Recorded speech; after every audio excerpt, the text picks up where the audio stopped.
So today we have Sis Sylvia on the topic living a full life. So let me run through the quick one. Sis Sylvia. Don't take time from Dhamma. Okay. All right, without further ado, I'll hand over the mic to Sis Sylvia. Thank you so much. We're going to meditate first, right? 10 minutes. Can we have the lights off?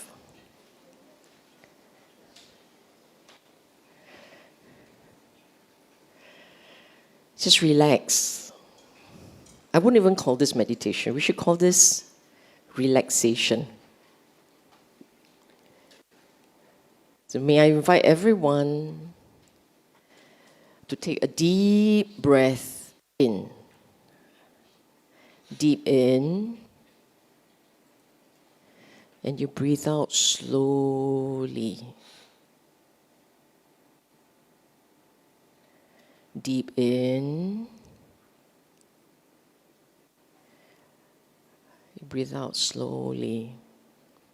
Your eyes should be closer. You're meditating. Deep in. And breathe out slowly.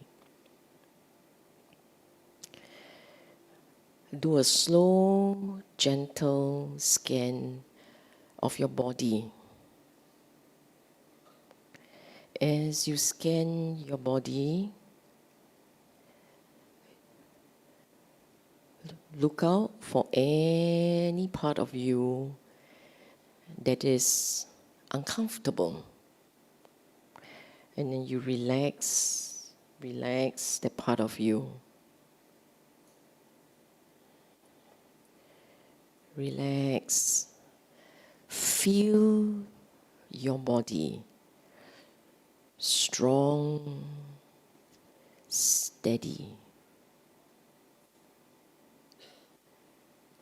Put your attention on your body. Slow, steady, calm. You should feel the body as calm.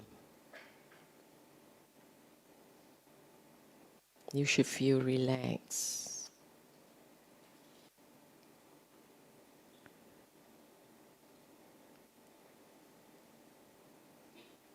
As you watch this body, you will notice that the body is breathing. The body is breathing. Just relax. Your mind may drift. That is okay. As the mind drifts, gently bring attention back to the body.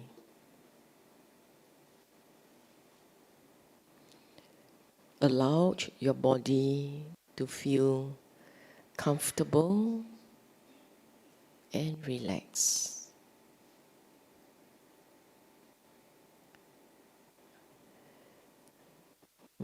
Body feeling comfortable and relaxed.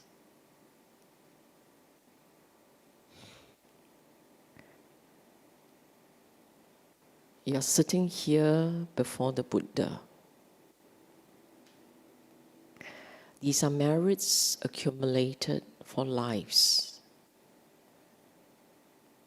that you have the blessing to come before the Buddha and to spend a wholesome morning listening to Dhamma and rejoicing in fellowship.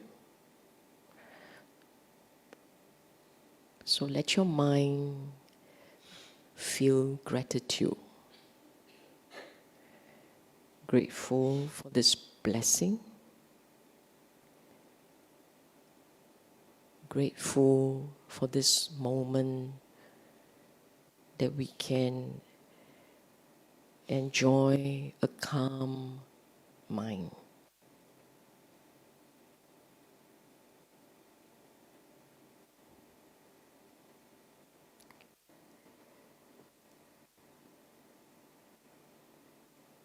in this quiet, your mind is peaceful and stainless. For this moment, the mind is peaceful and stainless. If you feel joy, the mind is even more pure. So the mind has a lot of merits.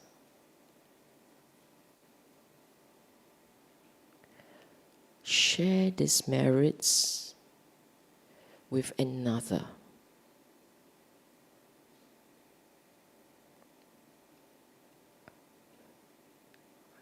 Calmly, quietly, you share these merits with another. Maybe your parents, maybe your siblings, maybe a loved one, alive or who has passed on.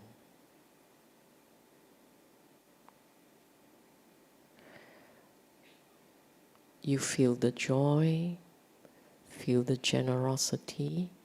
For one moment, you share the merits with another.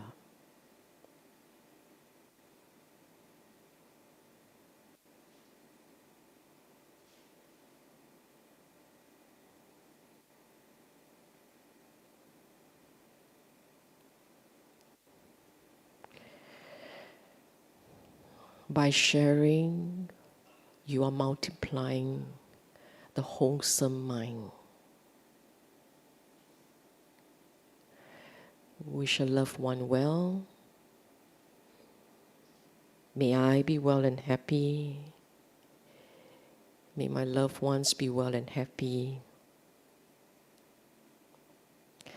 May all beings in the world, born, unborn, seen, unseen, in all directions, may they all be well and happy.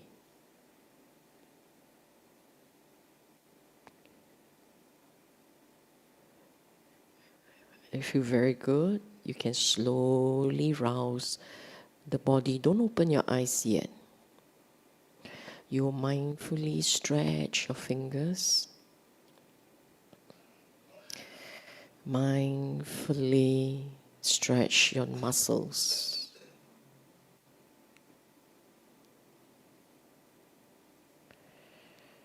Upper back and lower back. Stretch the muscles.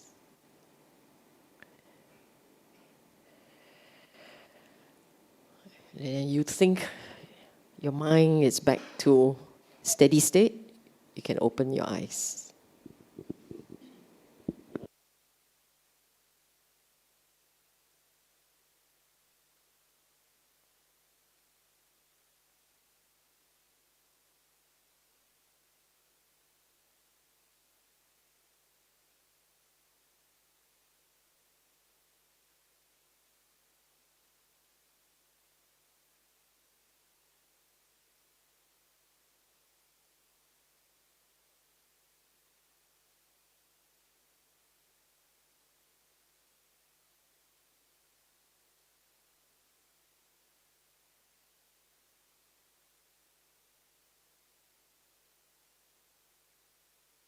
Okay. Let's see. Good morning, everyone. How was your sitting? Oh, I love this crowd. It's active, enthusiastic response. Very good. Hello. Hi. How is everybody? Now, that one got really soft. Suddenly, you all lost all energy. Isn't that lovely? Yeah. I don't know who captured this photo, but it's beautiful. And at every given opportunity, I'll try to use it. Okay. We're just waiting for more people to come in and settle. There are a few cushions here. 2 chairs there. How has your week been?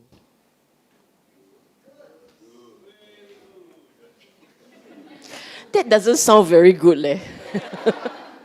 There seems to be this smattering of good, and everyone else is noble silence. Don't be so shy. My class is an interactive one.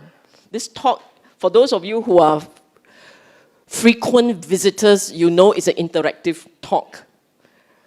So therefore, you are encouraged to contribute loudly. Okay? Loudly and enthusiastically. Okay, let's begin. I want you to think, if your time runs out tomorrow, would you say, I have no regrets? In fact, I should do the Buddha. If your time runs out in the next breath, like some people will drop dead here, right? Would you say, I have no regrets? I won't tease you by asking you to show your hands, but I want you to think seriously. Question later, dear. No, I said I won't tease you and ask you to raise your hands. I know you're all ready to go, but later. But I want you to think seriously about this question. Because in our teaching, it is almost a given. It is part of our training to try and change our narratives, our habitual narrative. And our habitual narrative is that we can live forever. Then you say, oh, no, we don't think like that. Oh, yes, you do. Because you never assume you will die tonight. Who wakes up in the morning and say, tonight is it's the end game? Nobody does that. And because most of us do not think that life will end tonight or tomorrow morning, I mean, I don't really care what time, but nobody really thinks that way, then in effect, as I've said this many times, tomorrow will never come. And if tomorrow doesn't come, you don't die. So there is this delusion in us, which is an instinctive one. It's habitual, it's instinctive, it's intuitive. Our death will not be tonight. It's very instinctive. So because of that, as your instinctive baseline, we actually don't think like this. We don't think about the regrets. We were just too focused on chasing the next task, the next thing to do, the boxes to tick. We continue running like a guinea pig on treadmill. We don't stop. So, my topic, living a full life, actually, if you flip it around, it is asking ourselves, have I lived a life in such a way that when it's my time to go, I have no regrets? So this is a thought for you to think about. Your task, your job hasn't started yet. This one, it starts. So now I want you to take up your handphone since you are so attached to your smart devices. We all love our smart devices. It makes us smarter. Okay? Take out your handphone, take out your smart device. Can you all scan it? It appears? Okay, now do your work. Everyone, scan. I don't know whether online they can do it, but you can scan it. Okay. We will go by the intellectual, the communal wisdom of the place to craft a Dhamma talk. All right? So all your answers, Ken, did you manage to do it? You don't have a handphone? Doesn't read? Oh, I didn't have a code here. Can you all get it? Don't buy Samsung. Because I'm looking at all the ones that cannot do it, right? Hey, Samsung cannot. Samsung cannot. Apple sure can. Apple all can, right? Hey, what about Huawei? Any Huawei's? Can or not? Cannot. Okay. That's, Can, Are you Samsung? Apple? Hey, this is advertisement for Apple. Sorry. I tell you what, let's see whether I can get you. There you are. I don't have the code. Sorry, the ones who cannot do it, lor. Okay, let's see.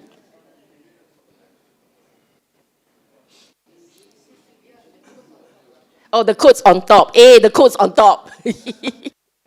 I'm the one who is using this and I don't know. Breathing is living a full life.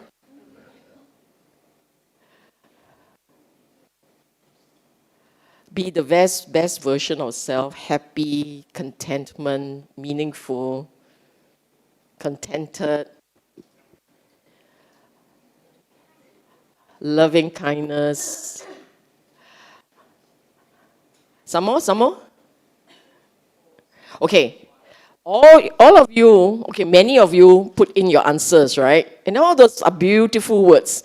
Words that bring tears to my eyes. No moral shame and blame. Your entire life is about no moral shame and blame. Being healthy, having gratitude, being peaceful. You know, you are writing down outcome. You're writing down outcome. If I'm contented, I think I live a full life. In Hokkien, you say jiapa. You jiapa on contentment. What else do you have? Living in the present, feel okay with no tomorrow. You're all very good students. All very good students. Let me see. Happy family connection, finally. Finally, someone offers. Who wrote that? If it's a Mei that wrote right there, we're all very shy. Taking care of loved ones, yes. Balancing work-life benefits, benefiting another. Very good. Any more? Being virtuous. I can see a lot of very lovely answers. A cute one here is money. Don't laugh, okay? It's as if you all don't want money. Don't want money, don't worry. You can always offer it to BF. They need, right? BF needs. Any more? Okay. You look at the answers here. My answers are different. I will offer you my answers, which are actually quite different. And let me explain why it's different. This is great. But as I said, this is results, consequences. It's some things that you've done that lead to a sense of contentment, that leads to a sense of being happy, things that you have done. If you had not done those things, you may not have the same degree of contentment, and you may not be that happy. Okay? And this is my offering.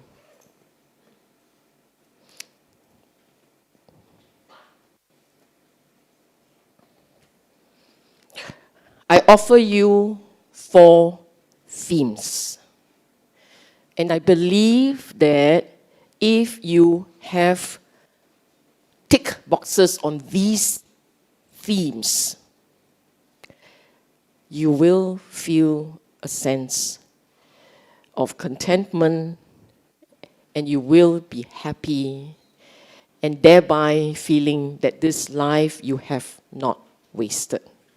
Okay, themes.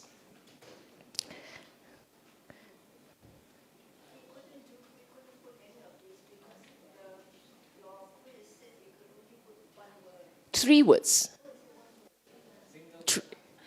Three words. But single word, then how come God live a don't know what life, and it's okay. It's okay. Don't worry about that. We can, it is for you actually. You think about it. What exactly did you write? And whether they are consistent with some of my offerings here. These are my thoughts, okay?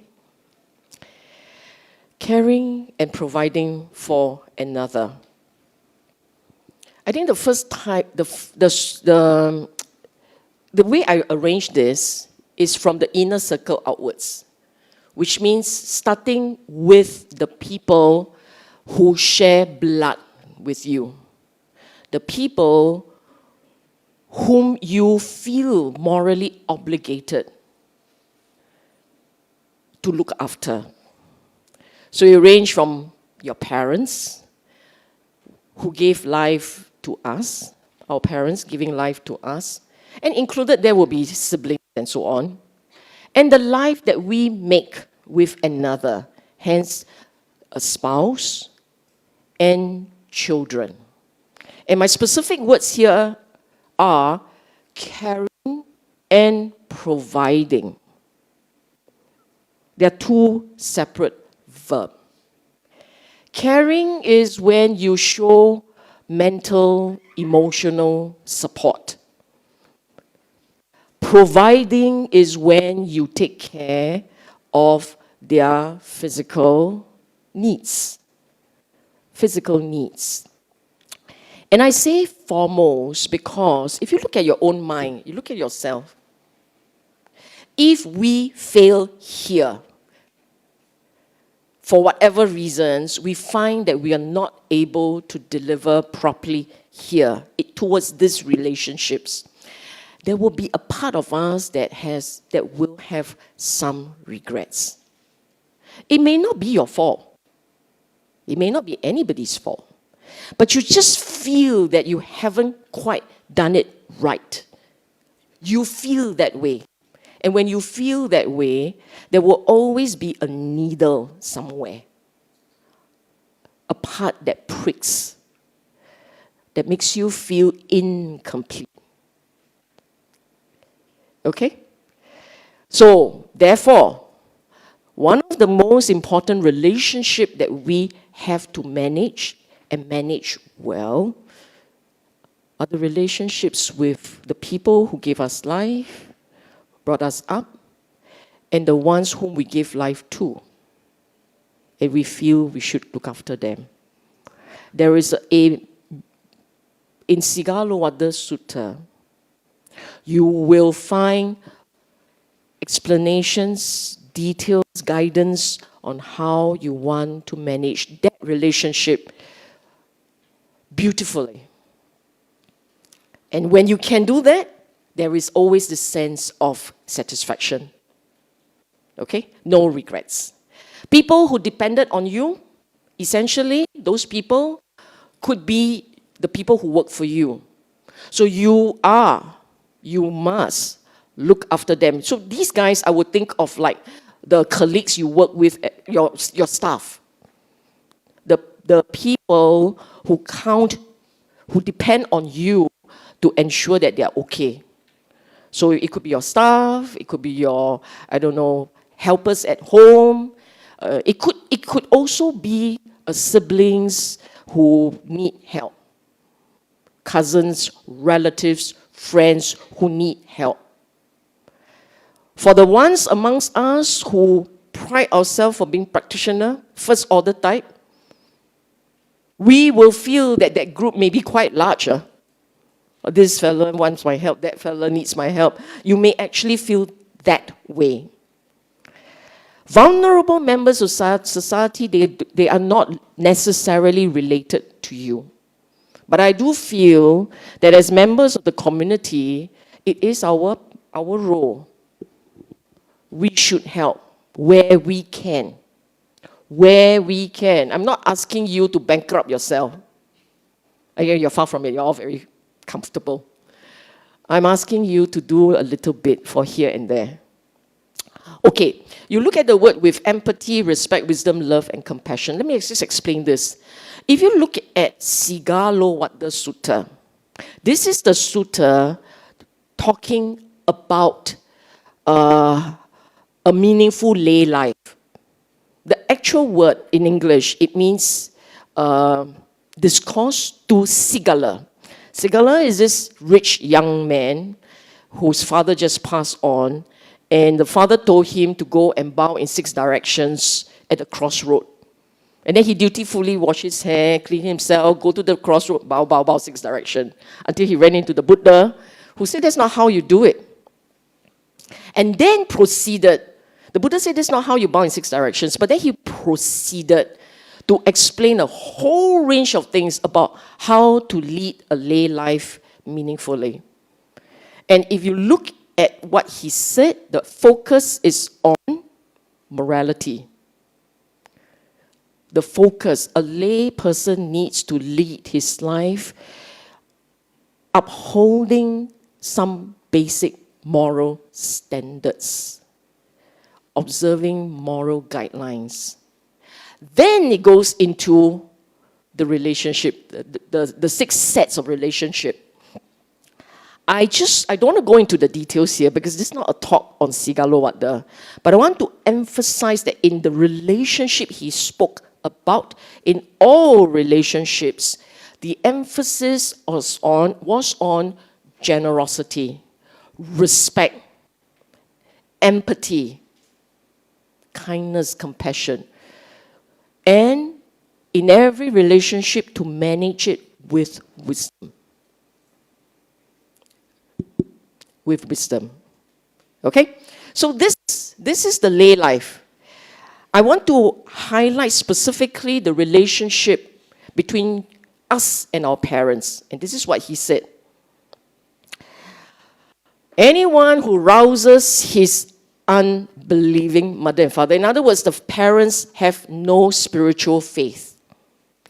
And if you, who have spiritual faith, help them to cultivate, to grow the faith, conviction settles and establishes them in conviction, in faith, helping them to gain faith.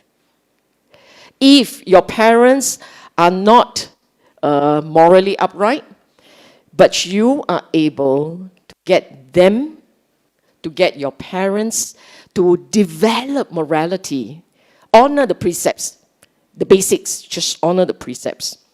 Or if your parents are stingy, don't believe in donating or giving, sharing, but you manage to get them to want to give, to want to donate. Or if your parents do not have, this one is a bit tricky, establishes them in discernment, it's actually wisdom. Do not have that ability, if your parents do not have that ability to pull back and see things in a broader perspective. Let me explain this. Many of our parents, some parents are very caught up in advancement, earn this, win that, buy houses, very caught up in material pursuits. And if you are not caught up in material pursuits, but instead there is a part in you that understands, there is a part in you that says, we will all die. Why buy so many things? Why clutter up the house? Why this and that? So there is a part in you that knows moderation. And then you advise your parents, let's have some moderation lah, it's okay lah, no need to have so many things lah. And you go on and on about moderation, contentment, acceptance. That, just by that alone, just by that alone, you are helping your parents to glean a little bit of wisdom. I'm not asking you to go to your parents and say, let me explain 4 Noble Truths and 8 Fold Paths. I'm not asking you to do that. I'm not sure if after you do that, your parents will still be a Buddhist. Well, some of us can do it so wrong. You know, life is suffering. Like, life is always suffering. Their parents are like, why am I in this? Why am I sitting down here listening to you? Life is suffering. So you can't connect, you see. No, this is actually very simple. The Buddha did not expect all his disciples to become 4 Noble Truths, 8 Fold Path experts, or to go off and talk about tilakkhana, or paticca samuppada, dependent origination. No, the Buddha didn't expect us to go around teaching that. But the Buddha is advising, or was advising, that if you can, if you are able to, help your parents to learn moderation, to see impermanence. Impermanence, don't need to imagine, right? It's right there in your face. Mama, last time you got no wrinkle. Wow, now got wrinkle. You know? Okay, maybe that doesn't help very much. Or, last time got no white hair. Look at me, okay, don't say her lah, just say yourself. Look at me, I got all the white hair. And that helps your parents to, one pause, they take one step back. Just one step. They say, yeah, it's true. People grow old. Sui liao. That's good enough. Because when they feel, indeed, time is passing them by, when they feel that way, maybe for the next 20 minutes or half an hour, they won't lose their temper. We usually get upset, we get uptight, we hit back. At those moments, you have forgotten mortality. We forgot, we're not mindful of it. Because as I always ask people this question, if you know you're going to die tonight, or if you know that your time is running out and you only have months left, are you going to pick a fight over people jumping queue? Are you going to do that? No, right? Or for the drivers amongst us, you know your time is running out. People cut your line. What are you going to do? Flash fingers at people? Surely not. Right? There's a lot of things we learn to, it's okay, just let be. So this idea here about discernment is to help your parents remember mortality.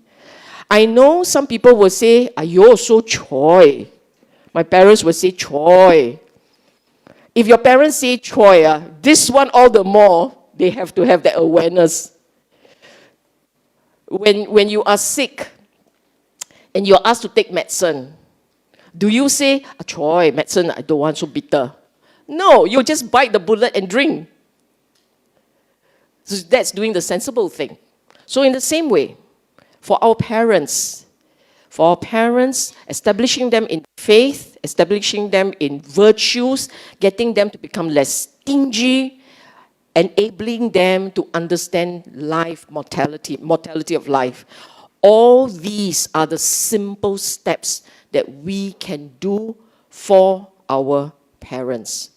Not so difficult to bring your parents to the temple or the monastery or wherever. It's not so difficult. Make it as a day trip excursion. Maybe they will like. Okay? So not difficult. Just try.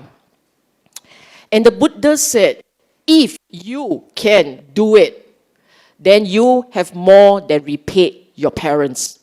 This sutta starts off by saying that there are 2 people in the world that you can never repay. Even if you carry them on your shoulders and you do all kinds of duties for them, and you bring them out for lobster dinner, and vegetarians, so maybe not lobster dinner, abalone mushrooms.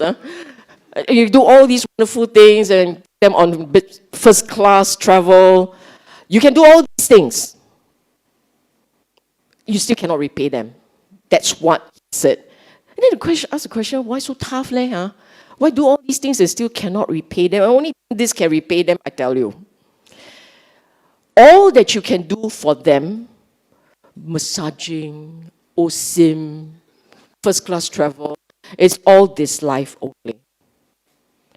Can do all these, establish in the faith, enabling them to have virtuous moments, teaching them generosity, helping them to gain wisdom. As you are helping them fortify their minds. And if they can do it well, in the transition of this life, they are okay. They will go on to a good rebirth. And if in that new birth, which you have helped them to establish, and they have done it well, then in that new birth, they will go off to a good start. Why you waste your money only on this life? That's the reason why, if you can do all these, you're basically helping them to shape their mind, transform their mind for the positive. That's how you are helping them. This mic, not very good. Did you all hear the break? Do we have a better mic? You can all Dana mics. Thank you so much. Thank you. Better? Okay. So you want your parents, you want your parents to have a good rebirth. And in some of the suttas, you'll be saying you can cry and cry and cry, it does no good. You can wail, you can moan, and you can do a lot of things, but that's not good enough. After that, they need your merits. You need to share merits to help them. But if they've done well, they have fortified their mind beautifully, they will arise beautifully. They don't need you. Okay? Next, number 2. That's theme 1. This is theme 2. Personal growth in a secular setting. Look, we are all lay people here. Yes? You mean you're not? How many Sangha in disguise are here? I assume those hair of yours are wigs. Okay, so we're all lay people, right? Lay people, you look at your own life. If you were to be ineffective at work, because lay people, most lay people have to earn a living. Yes? For those of you who happily go, no, you are lucky your spouse or your children can provide for you. You are the lucky few. The rest of us 没有你的福气. The rest of us don't have the same kind of blessings, and therefore the rest of us have to earn a living. Okay? How many of you know of people, not about you, know of people that when they don't do well at career, at their job, they actually feel terrible? So this most people, yes. If they choose early retirement, it's okay. It's their choice, okay? If they choose to back out of their professional life, it's their choice. But if they didn't make that choice, if they want to work and they want to earn a living, but for whatever reason they were retrenched or they didn't do well, they got the D performance grade, or the bosses go and tell them. The reason why I point at the young girl is because I know she's not working yet. You're not doing very well, huh? If I don't see improvement, you may not have a job. Then, that kind of situation, that's not good. So when the Buddha gave guidance to lay people, the Buddha actually, for lay people, he actually told them they need to upgrade their skills. Like Buddha PAP like that, upgrade skills. But no lah. He didn't say it quite the way we say it. But you look at how he said it. These are in the 2 different suttas. To have much learning, to be skillful in handicraft, to be well trained in the discipline. This discipline is a professional discipline. And to be of good speech. Therefore, you can speak well. You can connect with people. This is a great blessing. Because there are many greatest blessings. Okay, one of the greatest blessings. Okay? Learning, i.e., professional. These are all professional. Because if you look at the Mangala Sutta, it is a gradation from lay life to spiritual enlightenment, not monastic life. It is from your lay secular pursuits, and it goes all the way to spiritual awakening. This is how it flows. And this stanza was in the stanzas that deals with lay living. So, for those of you out there who are still working and you say, let be, no need to work so hard, the Buddha disagrees with you. You are in a lay life, you have a certain responsibility, please continue to work hard. Don't die in the process. Ensure some balance, work-life balance, but he doesn't call it work-life balance, he calls it secular morality, secular and spiritual balance. Okay? Have that balance. And the next point, you look at this one from Vyakhapajja Sutta, the bottom one. By whatever activity a householder earns his living. And in the old days, a simpler society, I mean, we don't have AI practitioners or people who do coding, don't have. Last time it was just farming, trading, rearing cattle, archery, service to the king. So, hello, government servants still have, service under the king. And any other kind of craft, at that you must be skillful and not lazy. Okay? For those of you who say, contentment means no need to work, Buddha disagrees with you.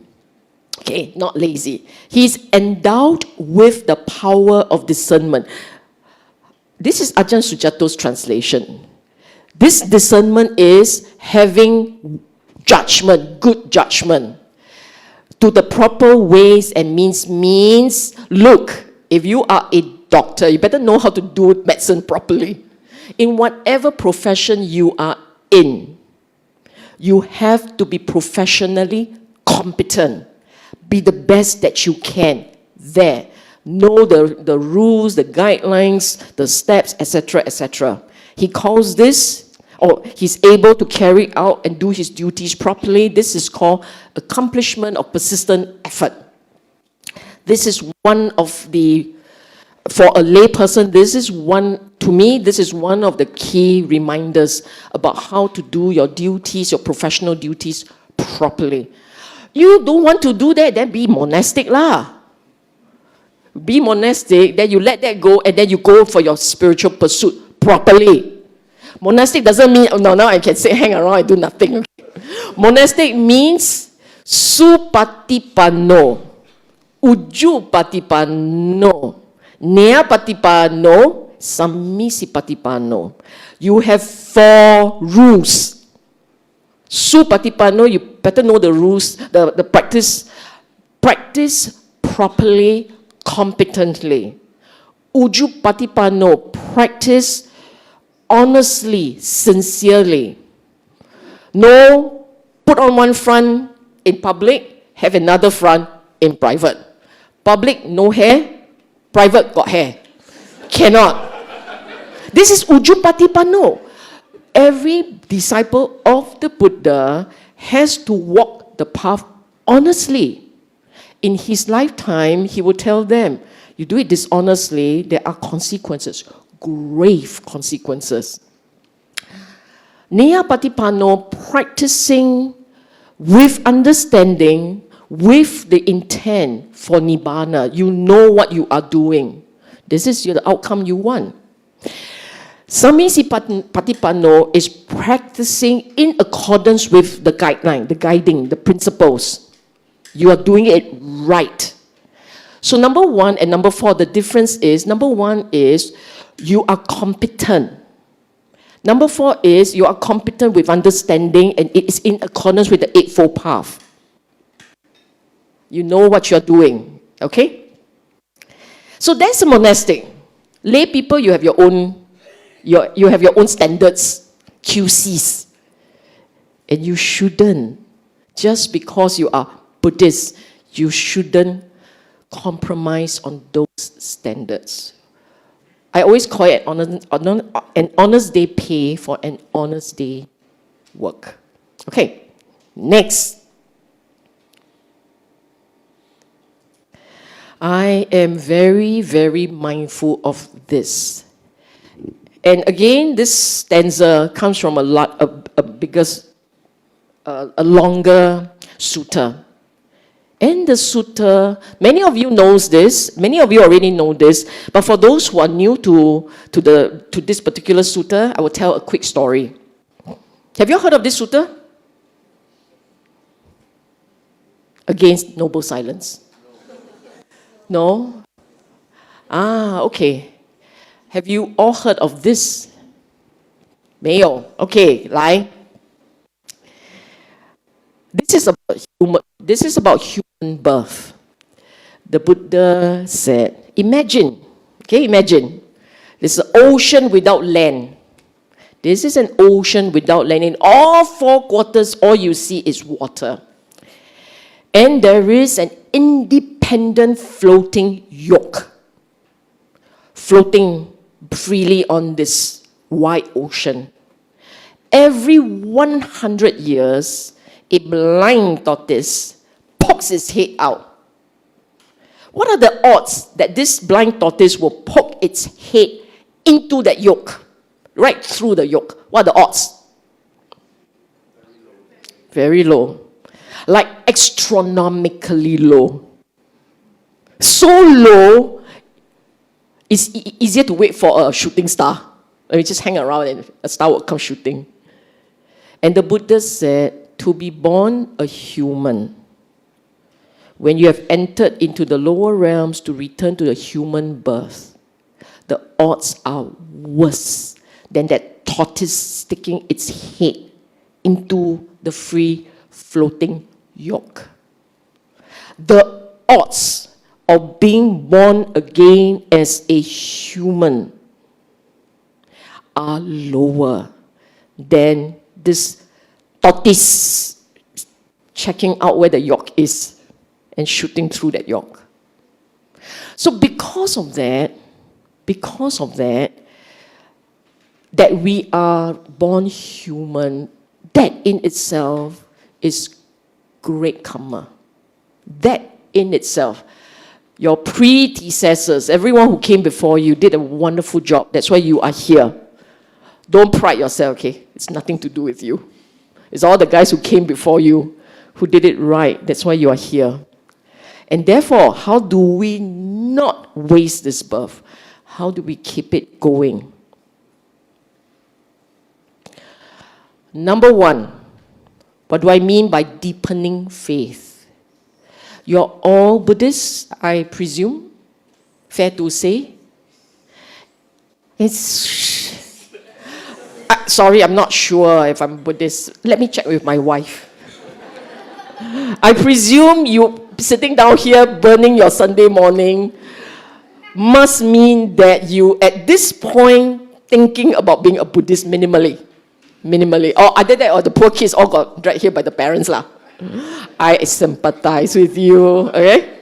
I understand. But for those of you who are here out of your own free will, not because the transport came here, okay? Out of your own free will, deepen that saddha, deepen that confidence. I use this word faith because it's the easiest to remember. But the Pali word is saddha. Saddha means conviction, confidence, trust. This morning, you all sat here happily.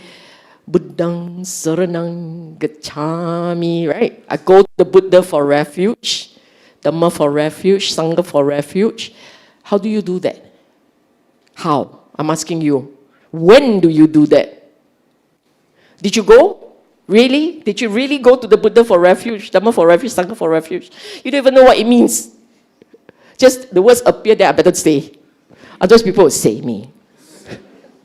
But you think about it, right? What does it mean? What does it mean by going to them for refuge? Let me ask you, when you have trouble, when you feel low and off, there is the big ones, there are the small ones. The small ones will be kena scolded by someone. The big ones will be, I don't know where to take this life. My life feels meaningless. All these big things, these big events. Someone passed away, someone falls sick. And I'm experiencing a lot of anxiety and agitation. In those moments, do you go to the Buddha Dhamma Sangha for refuge? Or do you go to internet, Apple for refuge? Do you go? Or you go to YouTube for refuge? No, seriously, I'm asking you. Where do you go for a refuge? Maybe you will check Google. So you go to Google for refuge. His button is very good to press. You go to Google for refuge. What do I mean? Every time you have a problem, you go ask someone, right? So that fella is the fella you go for refuge. Refuge means I'm worried, I have agitation, I'm low, I'm off balance. I need some guidance, some help. And if you look at your own instincts today, your instincts will run to someone you know. Could be a parent, it could be a sibling, your best friend, your better half, better be a better half when you go to fella for refuge. And it goes on. People. Maybe you go to books. That's why I said Google and YouTube and worse, TikTok. You laugh, but TikTok for refuge, I'm so shy, right? Because you go to these places to look for answers. And perhaps it is your own mind. Let me think. I will think my way out to solve this problem. So you go to your reasoning for refuge, your own brain for refuge.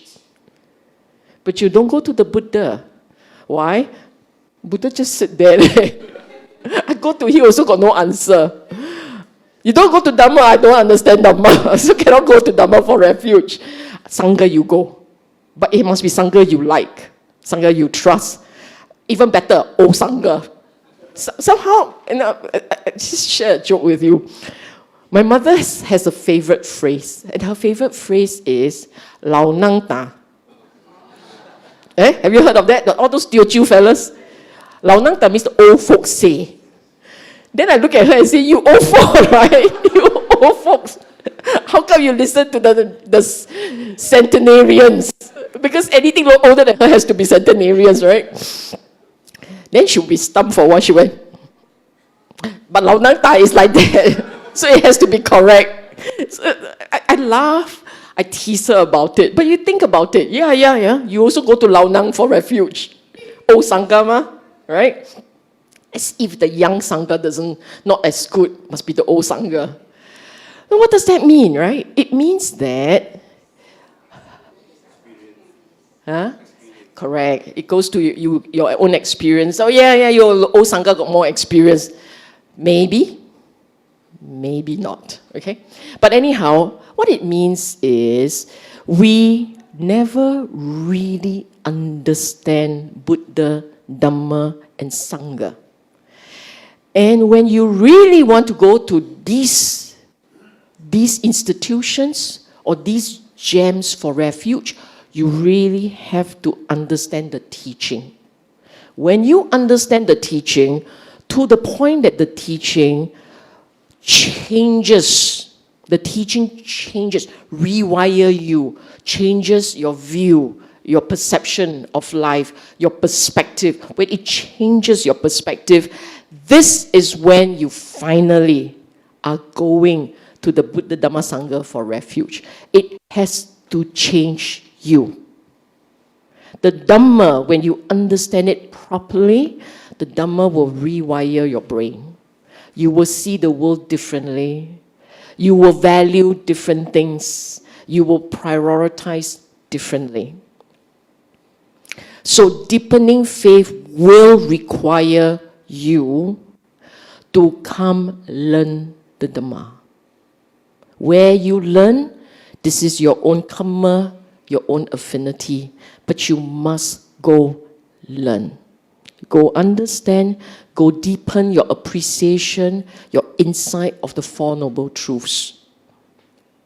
And when your understanding hits a certain level, that it generates its own momentum, then you will live in the Dhamma, because day in, day out, your mind drifts back to review, revise, reflect on the Dhamma. The mind will drift back that way. When the mind drifts back to the Dhamma, day in, day out, what it means is you're good to go. You no need to worry dying tonight.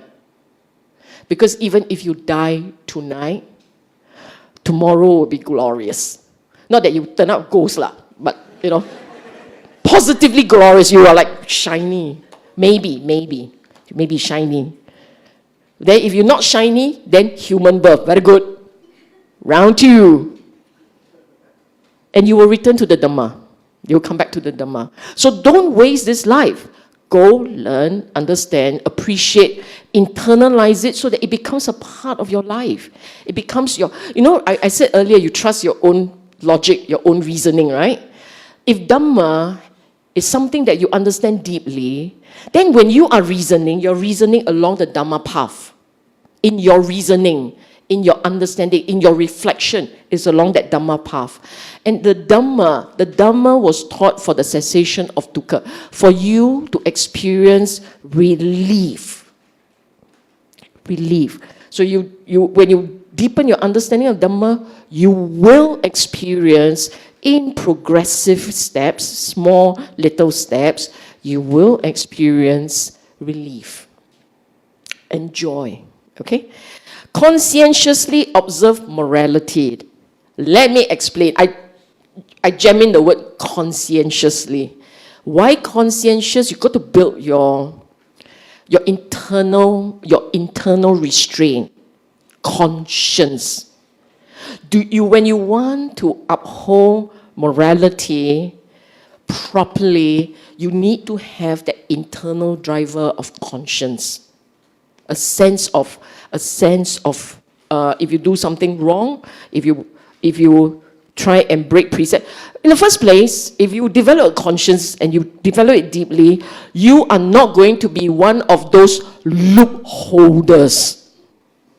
In other words, looking for loopholes to penetrate. Sister, if I don't kill, but I ask somebody to do it, can or not?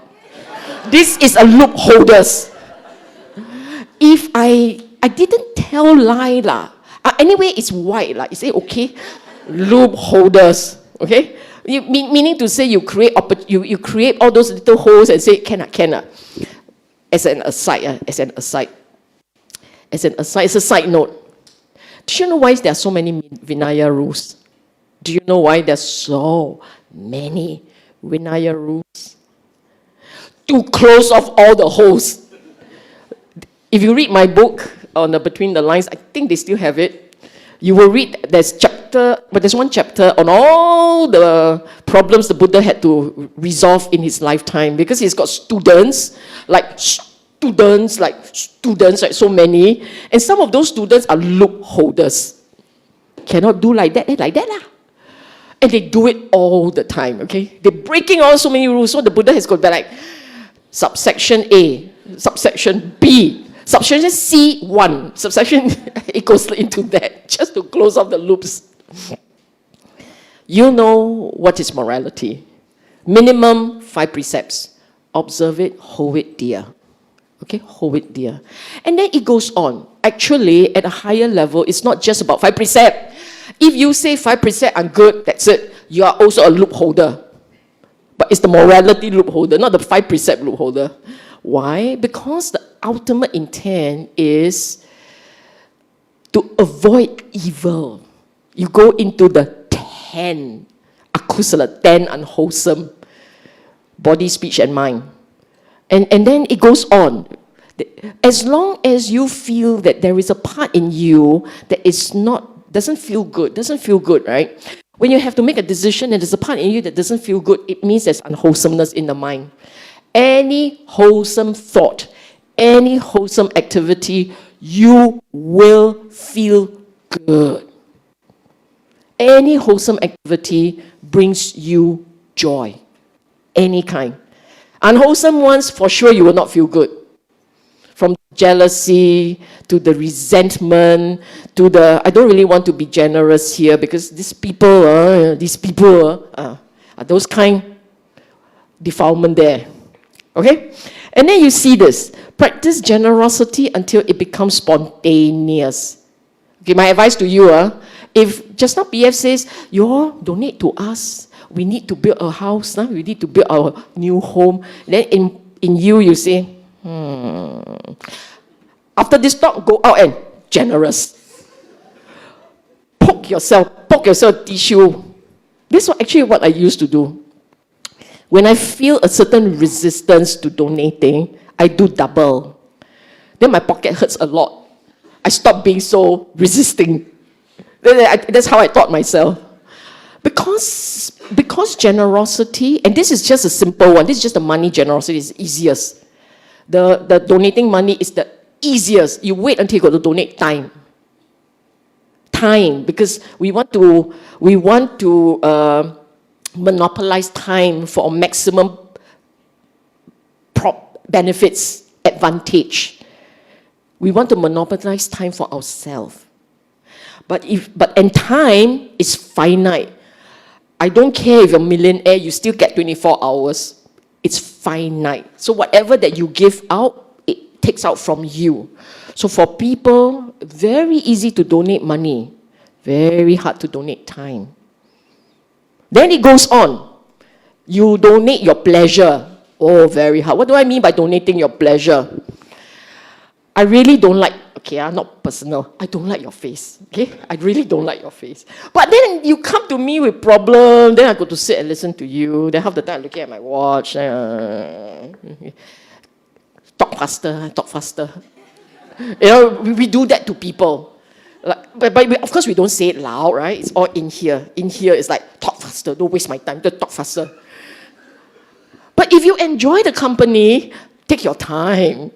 If you enjoy the company, take your time. So when I say donating your pleasure, it means you like it, you don't, you do. Because it means something to someone.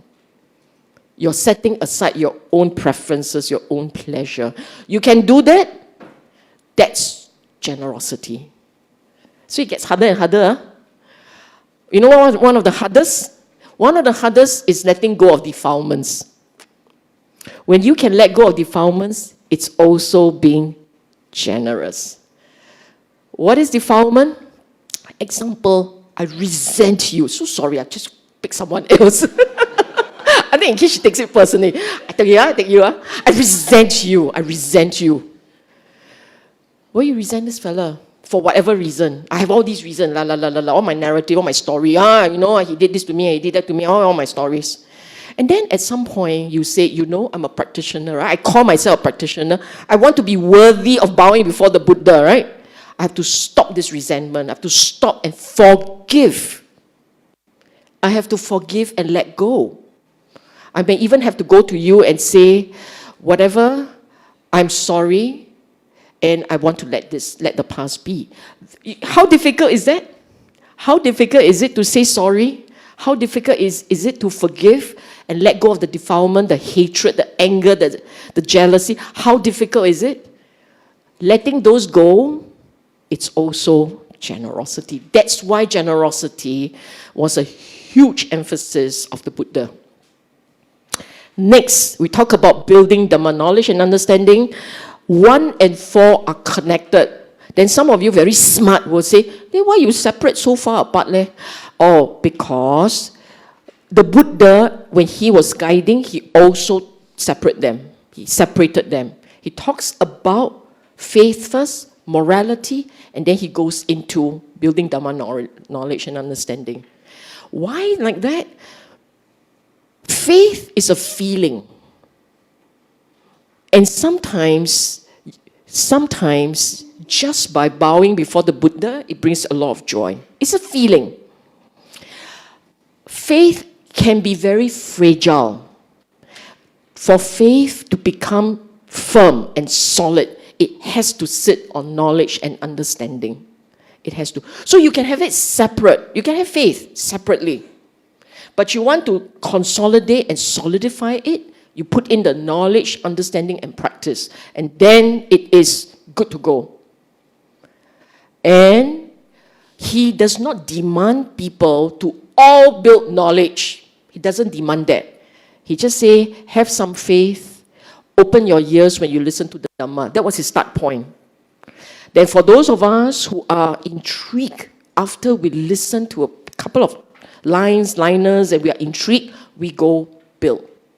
We will then go and build.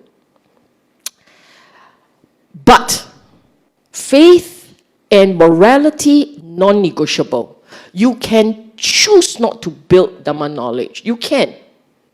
Your faith and your morality, you can still do it.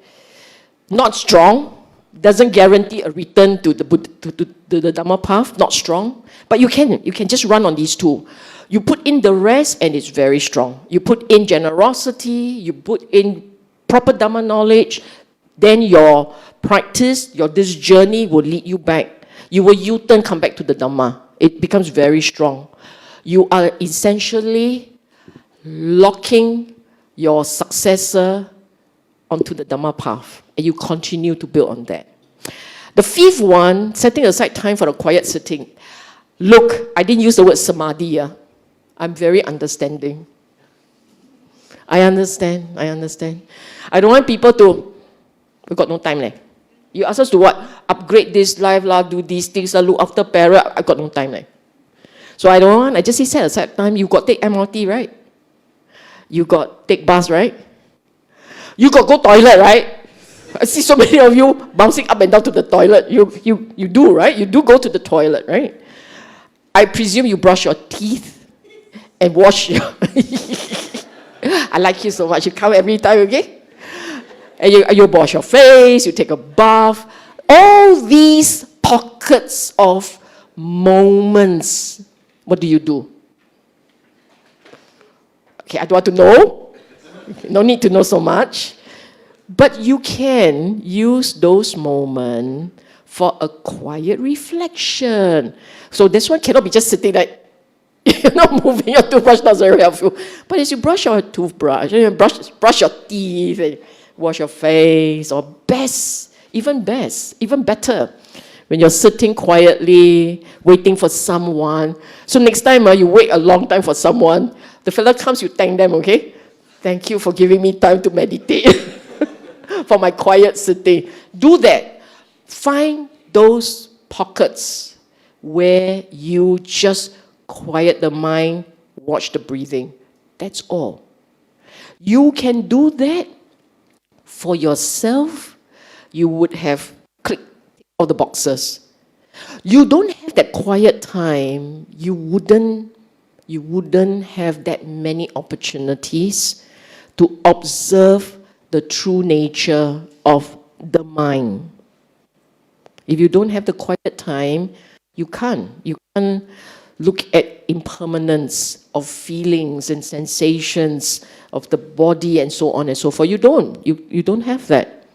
And you don't have that, it means for you, if you don't have quiet time that gave you an opportunity to see the mind, if you don't have that, what it means is your Dhamma knowledge is always lopsided. There is always that missing part. Your puzzle, after doing 6,000 pieces, got one hole. Right in the middle. Quite disappointing, okay? Okay, this is making use of this human birth. I will go through this very quickly. For the lay people, what is important for the lay person is to ensure for ourselves a balance between the demands, the duties of the lay life as a father, a mother, a child, friends, siblings, etc. your demands, your requirements as a lay person, and your self-care. The spiritual journey, first and foremost, the beneficiary is you. You are the first beneficiary of a spiritual practice. So, you got time, go for a retreat. You can have a day retreat if you cannot stand a night retreat. You can just have it in a day retreat. Or devote a bit of time daily. Daily. Not once a week, Sunday morning only. Devote a little bit of time. 10 minutes, seriously, 10 minutes. 10 minutes, 15 minutes to recall a Dhamma verse. I recommend Dhammapada. Yeah, they're not here. Dhammapada. Why Dhammapada? Because Dhammapada, stanza very short, story very long. You can entertain yourself with the story, learn a bit of the stanza, but spend the rest of the day reflecting on it, if you can. Spend a bit reflecting on what was taught there. Many beautiful verses in the Dhammapada. Now, I just gave you this. You can take a picture of it, go home and look for the stanza. I'm not going into this. Each of them is a talk by itself, so I'm not going into these details, okay? I'm just saying that in many suttas, for lay people, the Buddha talks about the balance. Even as he talks about how you should improve and upgrade and do better and so on and do your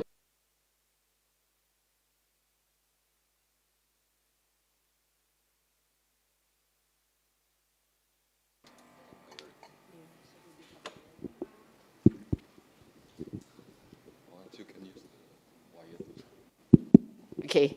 The next time it dies, we'll use wire. We're tethered to the electrical socket. Okay. Even as you, for yourself, you carve out a very successful career and you do a lot of things to ensure your secular, material well-being, you must not forget the spiritual path. What does it mean? Remember this one? This one? This is your spiritual path. This is it. Meaning to say, oh, sister, this one like not too difficult, eh? Yeah, not too difficult. But do this, because this one is baseline. This 1 to 5 is baseline. You do this, and then you remember. If you don't believe me, you go and read the sutta. You go and read the sutta, and you can see that balance there. So, essentially what it means is, develop the skills, develop the competencies to be able to function well in society, in the workplace, in terms of managing relationship. This is for the secular part of the house. For the spiritual part, it is about cultivating the mental states for your own happiness. For your own happiness. And if you have successfully cultivated those mental states, you will also be a source of relief and, dare I say, refuge for another. What it means is you are the fella, white hair or not, you are the fella that others will come to and seek advice and say, help me look at this problem. Help me understand this. And you can always offer a good piece of advice. Okay? Finally, this one has no words. It's just serving the Dhamma. Let me explain this. This is your choice. As you have benefited from others' labor, you have benefited from others' labor. Do a little bit in return. Because what you give out, it will come back manifold.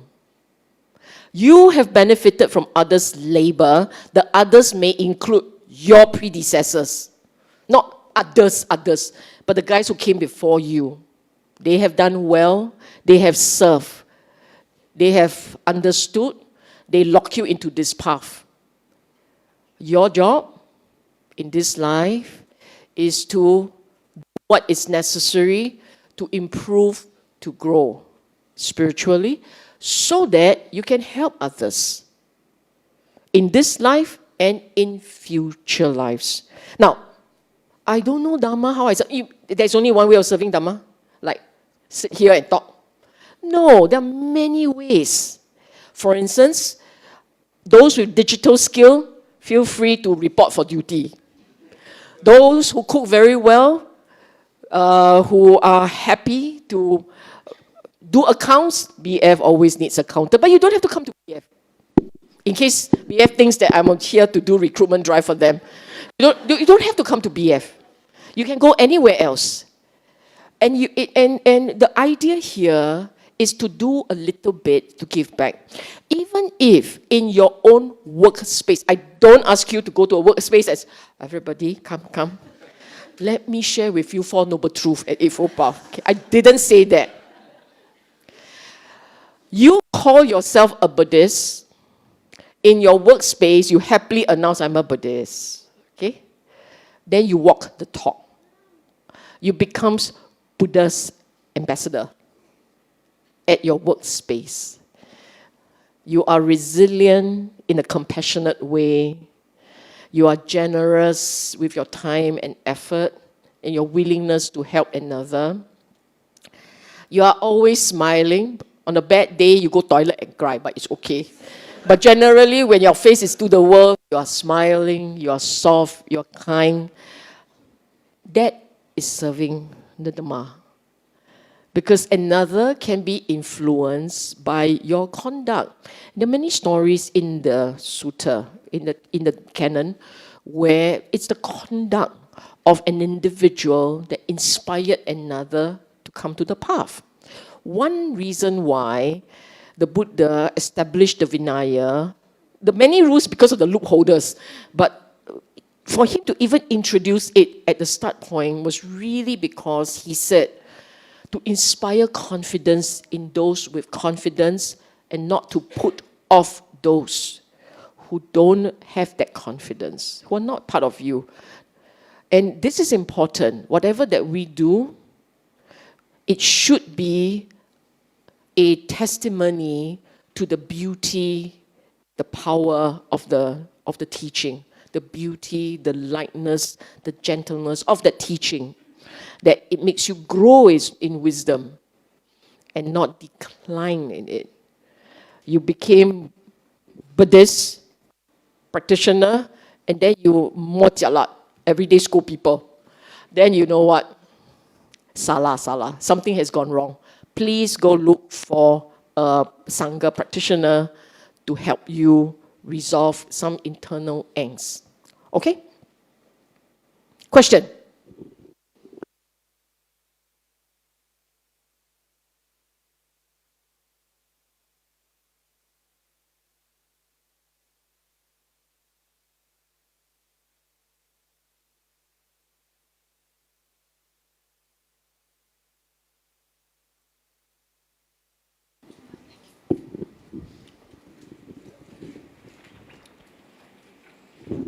Okay, thank you, Sister Sylvia Bay, for that very entertaining talk. Very good. So, okay, my question is quite simple. Suppose someone come to you and says, in the future, you'll be paralyzed and you will have to spend the rest of your life in a wheelchair. Then your reaction will be, why should I? I don't want it. So is that living a full life? You have 2 legs. You're fully able. Were there days when you felt that you were not living a full life? Maybe. That's not my question. My question is that your reaction... No, my point is whether or not you live a full life has nothing to do with your mobility or your health. That's my point. That we are well able does not mean that we are happy. And why is it that we're not? Because happy is just a feeling. It arises and fades away. The question is, why are you not happy, or why are you Why are you feeling this way? And you need to go and examine it carefully. Why am I feeling this way? And typically when people are feeling a bit unhappy, stressed, angry, etc., it's because they are denied something. They feel something is missing. That there's something they want and they don't get it. So as long as the mind does not really understand contentment, and you won't until there is, with contentment grows with wisdom. And wisdom sits on knowledge and understanding. The contentment doesn't, unless your past life, your predecessor did a fantastic job, came into this life a very contented baby. And then you continue to be contented in life. Then I would say something happened in a different life that led to you experiencing this blessing in this life. But that doesn't mean it will stay like that. Over time, with associations, with life experiences, that can change. Okay? Now back to your question about contentment. Will you be able to accept a life where you are deficient in some way? You can, if you have enough wisdom and understanding. You can. It is not difficult. No, but if you don't want it, what I'm saying is that... You don't want it, then you can't. So that means you're not living a full life, correct? If you don't want something, whether or not you're able-bodied, it is still dukkha. Still some degree of dukkha. Yeah, because living a full life means anything comes, you live it. Because you don't want this means you're only living part of the life, not full life. So correct. But for what the Buddha's teaching is about, is building the conditions in the mind so that you will naturally lean towards accepting. Without training, without understanding, the typical mind will resist pain, turn away from pain, push that away, and will lean towards pleasure. Without training, the mind will just drift according to leaning away from pain and tilting towards pleasure. That's the typical regular mind. With understanding, you learn to see pain and pleasure, ups and downs. You learn to recognize that every sensations, every feeling is impermanent, anicca. You learn to accept that when there is desires, whatever degree, even in the mildest state of desire, lies dukkha, lies the suffering. Desire and dukkha, the two of them are direct proportion. The stronger the desire, the more intense the suffering. It is just like that. But most of us, even though we understand this, we understand the direct correlation, we may not know how to let desire rest. And that's where the understanding the Dhamma comes in. If you really internalize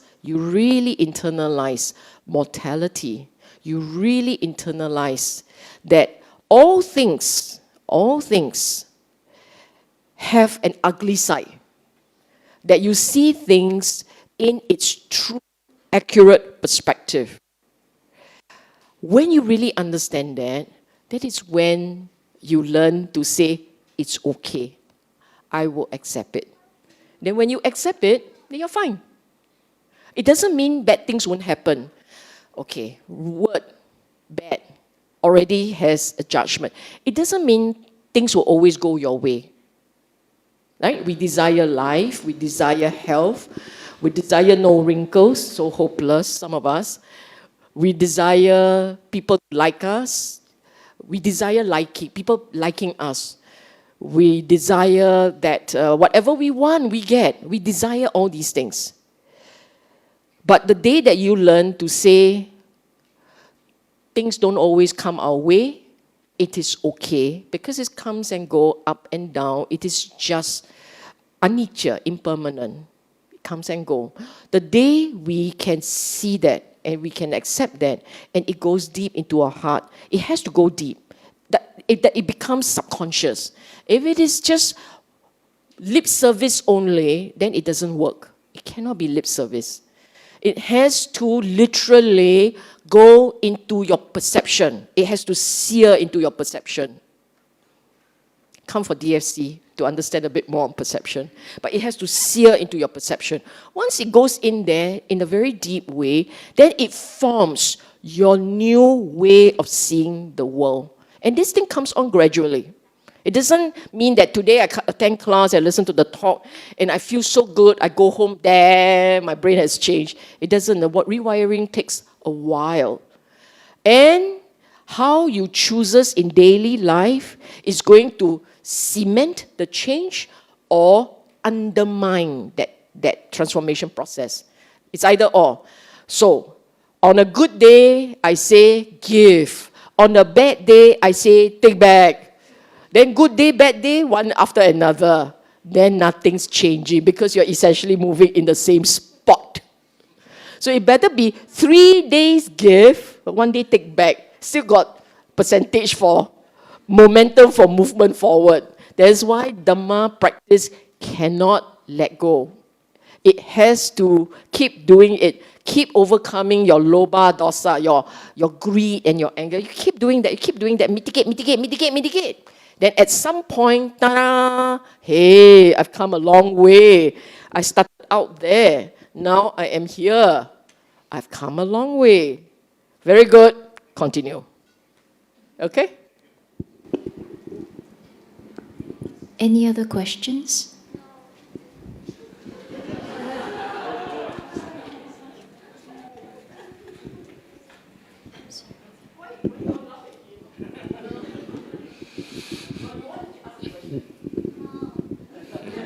Okay, a short one, little ones.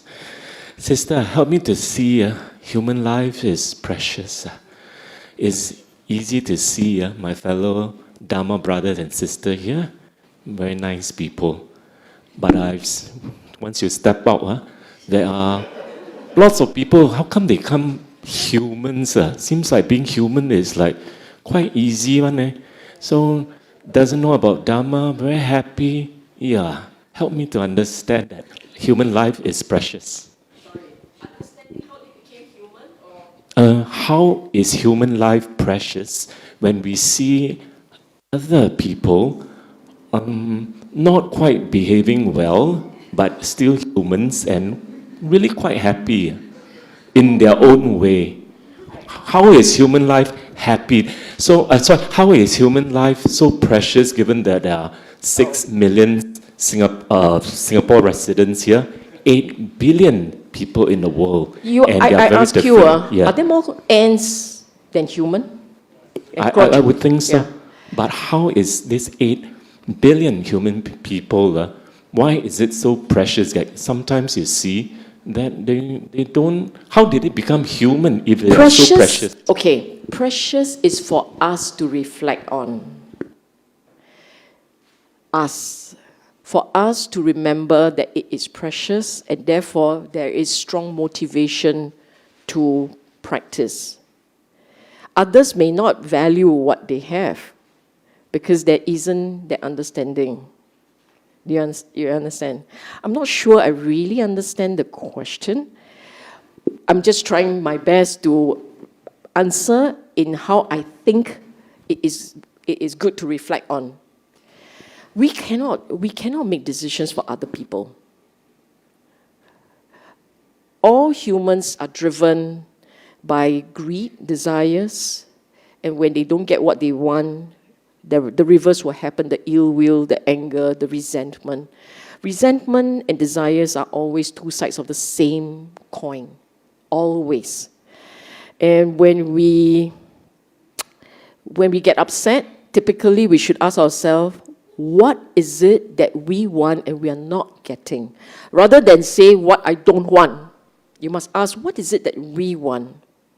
Now, the Buddha did say, in fact, for those of you who know Buddhist history, the Buddha did say, the Dhamma runs against the grain of human instincts.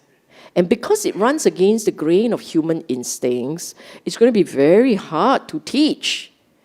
You know what? I think I won't teach lah. That was his initial reaction. And it tells you that there is an acknowledgement, a recognition that trying to convert, to shift the mind towards the Dhamma moves against the current of life. And that's the reason why most people will just go by their own instincts.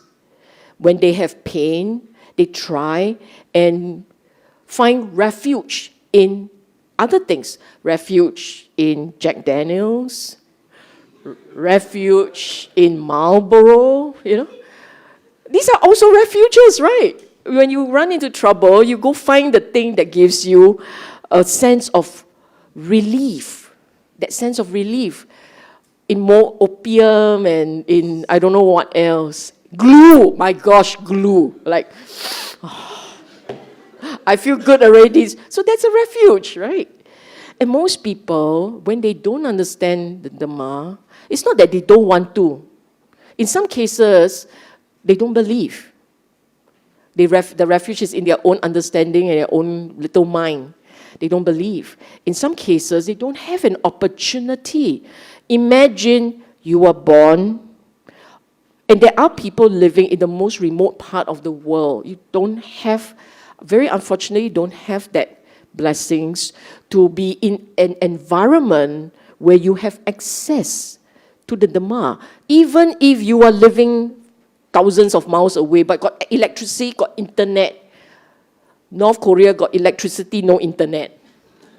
So if you're born in North Korea, that's it. You will have no chance. If you're born in a village somewhere, you're too busy earning a living. You where got time for budang, serenang, gachami, right? You don't have this opportunity. So that's why we have, in this life, we have all these. Dhamma is taught in a language we understand. And there is the real Dhamma, the true Dhamma still around, not the pirated version, the real thing. I mean, it doesn't matter what canon or agamas, they're all there. It is still there. The Four Noble Truths, 𝐸 still there. The three characteristics still there. These are the essence of it. No need to go anywhere else. As I said, any language, as long as Four Noble Truths, Eightfold Path, the three characteristics, these are the key ones. As long as they are there, you have the Dhamma. As long as you understand, avoid evil, do good, purify mind, you have the Dhamma. You have all these, good enough. But in a space where you don't have these, and you don't even know of the existence of these teaching, then like that, lor, the life will be gone, lor. It will be finished. So what do we want to do? We want to sear into a memory, even if we are in the wrong space, even if in the wrong dimension, we want to make our way back to the Dhamma. Because then it gives us a chance of experiencing cessation of this pain. Okay? One more. We got 2 online questions. That's all. Anyone here in the hall?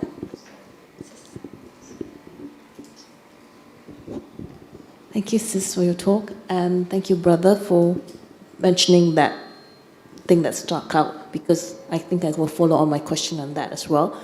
I think Brother was mentioning about human life is precious. I think I agree with him that we look around. It's not really true that we see a lot of people who don't exhibit kind behavior, and we're wondering. Yeah, exactly, and how then it's why do they come as human? Because they're not fit to be human, is what we think. I do have that thought, and then but that phrase, the example, that sutta that you quoted about the yoke, and if you think about it, the probability is really, really very small, very low. So I would think that my next life, I probably will not be a human then, based on that probability. No. No, no, no. If you were to cultivate your mind in this way, it's a given that you'll be okay. That's not what I was saying. I wasn't saying that it is impossible to make it back as a human. I'm saying that make use of it wisely, cultivate these mental states. You cultivate these mental states, you're back. That's what I meant. Oh, I see. Okay. Anyway, I'm not saying you all will become cockroaches. Yeah, I understand, but I didn't say that, huh? okay, but it does give impression that it is very low, and this question of like it's so rare, it's so difficult, and this question was actually posed to Bhante Dhammika. I was in his lesson, and his reply to the, if I can share with you, his reply was that probably during that time when Buddha was giving that Dhamma talks and all that, probably that time the poverty was really very rare, but maybe not the same case now. That was his view, and I want to know what That's speculation. It's just speculation. I see. Okay. Okay. Thank you. I think my wire got trapped. Went into the yolk, couldn't come out. Okay. Okay, we'll ask the questions from online.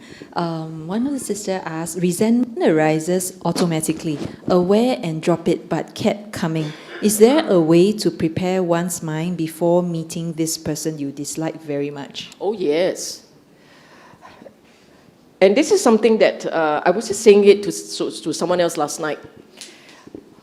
On a good day, practice your metta. On a good day. Metta is like, think of it like a bank account.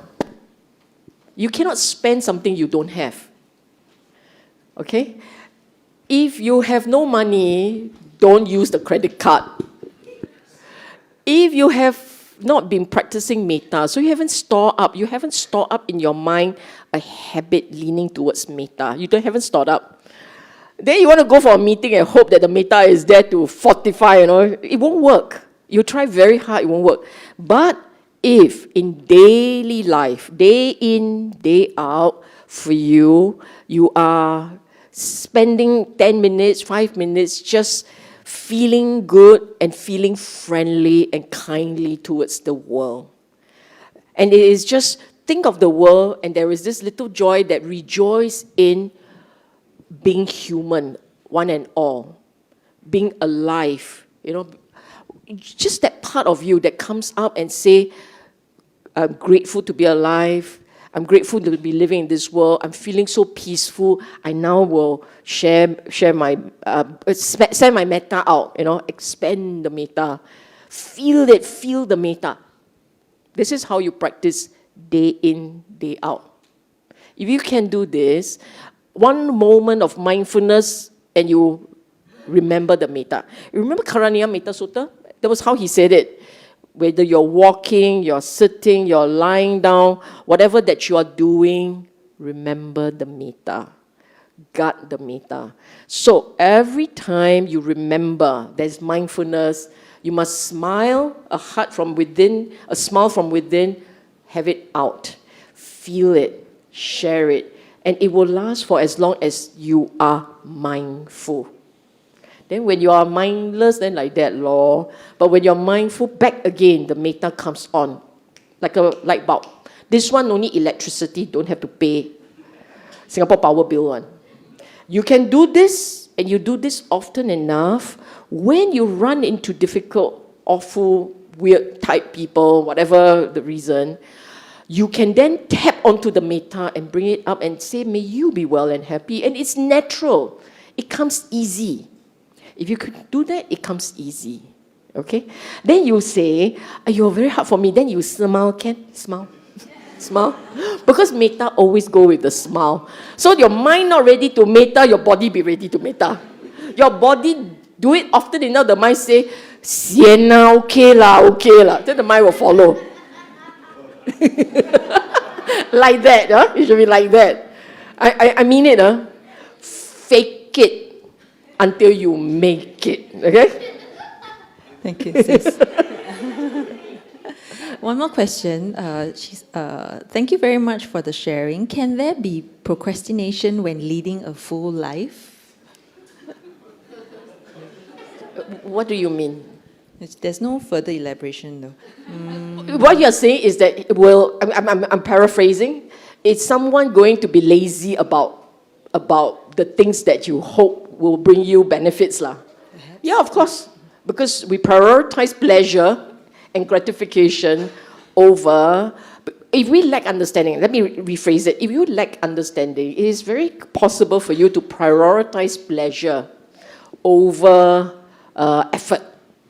It is highly possible because you don't realize that actually if you do good, you feel good. You don't realize that. You don't realize that forgiving brings more relief than scolding. So you're upset with someone, right? And then all your instincts tells you, scold the burger, right? Scold the fella. All your instincts. And then you're a very good practitioner. Because you're at a retreat, you must be a good practitioner, right? At a retreat practitioner. Then you say, cannot scold, I'm scared. After that, cannot scold, right? Then you hold. But you didn't forgive. Then you will be busong for a while. But at the point when you say, I'm a practitioner, I must be worthy of the Buddha, learning from the Buddha. I call myself a follower of the Buddha. I must bring out metta. I must learn to forgive. And then when it actually happens, you can actually feel your spirit lifting. Then the joy will come up. The forgiveness brings the joy because that generosity, pure generosity, always bring joy. Always.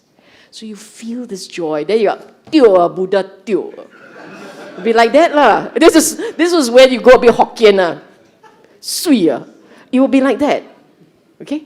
It will always be like that. And why is it we forget? Why do we forget?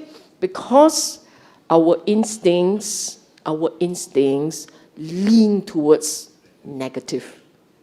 It's an instinct. Then you fight against the instinct. It's what 𝐻𝐚𝐲'𝐸 says, swimming against the tide, swimming against the current. We have to row your boat upstream. Okay? Now, final point, no more question. Our final point, just as a reminder. It's very interesting. The Buddha always used the analogy of stream. Stream entry, right? Stream winner, crossing the shore to the other shore, etc., etc. I thought that's really beautiful. You see, in our daily life, he calls our existence flood. Oka, flood. We are flooded, we are bounced around by our sense desires, our thoughts, our ideas. We are pushed around by our akusala, our unwholesomeness. Our mental states just go crazy.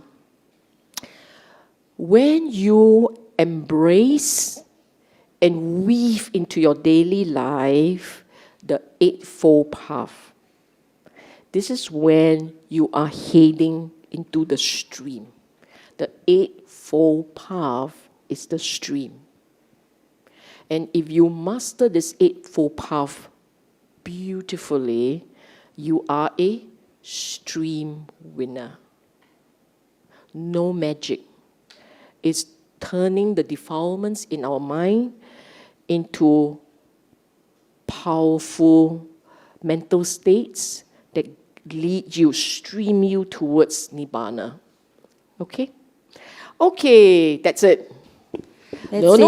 Thank you so much, Sis Sylvia. No, finish it. This one is for us. This is for us. Doesn't he look a bit like 𝐻𝐚𝐲'𝐸?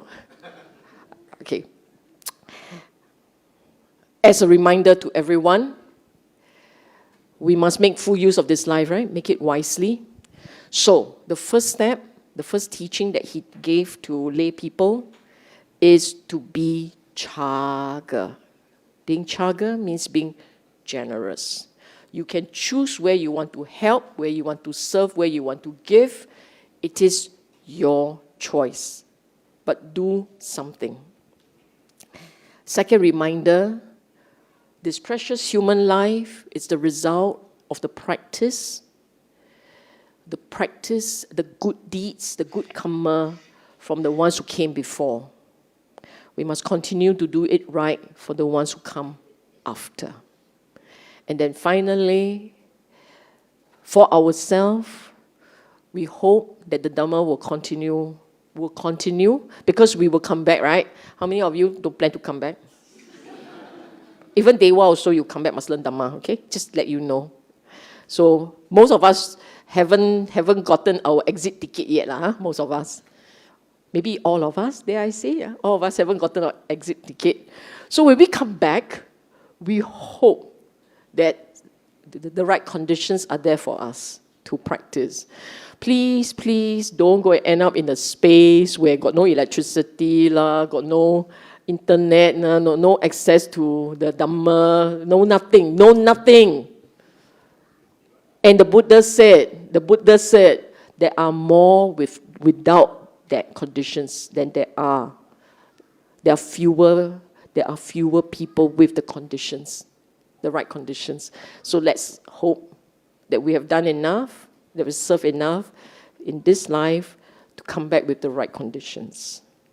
And hopefully we'll never stray from the Dhamma. As long as this engine doesn't shut down, let's hope we don't stray from the Dhamma. Okay? May I invite everyone? It's all very joyous, right? All very joyous. I'm not hungry but joyous. Huh? So we're all very joyous. May I invite everyone to do a bit of sharing with Mr. Tan Chong Hock, passed away a few days ago. Actually, yeah, a few days ago, 10 days ago. In fact, his daughter is here with us, Michelle. And we are helping Mr. Tan by sharing merits. Okay, 1 minute, just quietly wish Mr. Tan a good journey. May he be well and happy. May he be reborn in a good state. May he return to the Dhamma.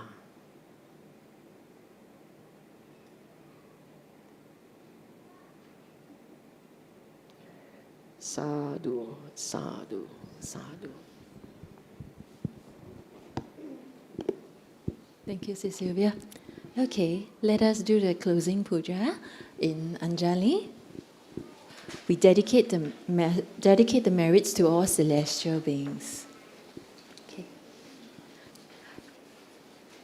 Okay. Akasata cha bhummata devanaga mahitika punyantam nanumotitva chirang rakantu lokasasanam akasata cha bhummata devanaga mahitika punyantam nanumoditva chirang rakantu dhamma desanam akasata cha bhummata devanaga mahitika punyantam nanumoditva chirang rakantu mam param. Dedication of merits. Let us invite all sentient beings to participate in our acquired merits. Etawata cha mehi sampadam punya sampadam sabbe deva anumodantu sabba sampati siddhya. Etawata cha mehi sampadam punya sampadam sabbe bhuta anumodantu sabba sampati siddhya. Etawata cha mehi sampadam punya sampadam sabbe satta anumodantu sabba sampati siddhya. Dedication of merits. Let us dedicate the merits of participating in a wholesome Dhamma activity to our departed relatives and friends. Idam me nyatinam hotu sukhita hontu nyatayo. Idam me nyatinam hotu sukhita hontu nyatayo. Idam me nyatinam hotu sukhita hontu nyatayo. End of service dedication. I dedicate the merits which I have accumulated to the cultivation of my mind in order to bring happiness and benefits to all sentient beings. I dedicate the merits to my parents, children, spouse, relatives, friends, colleagues, and my adversaries, wishing them long life, good health, happiness, and prosperity. May we never part from the Triple Gem, and may we always walk the path towards enlightenment. Closing homage, let us pay respects to the Triple Gem. Arahang Samma Sambuddho Bhagava Buddham Bhagavantam Abhivademi. Swakato Bhagavata Dhammo Dhamman Namasami. Supatipano Bhagavato Sāvaka Sangho Sangham Namami. Sadhu, sadhu, sadhu.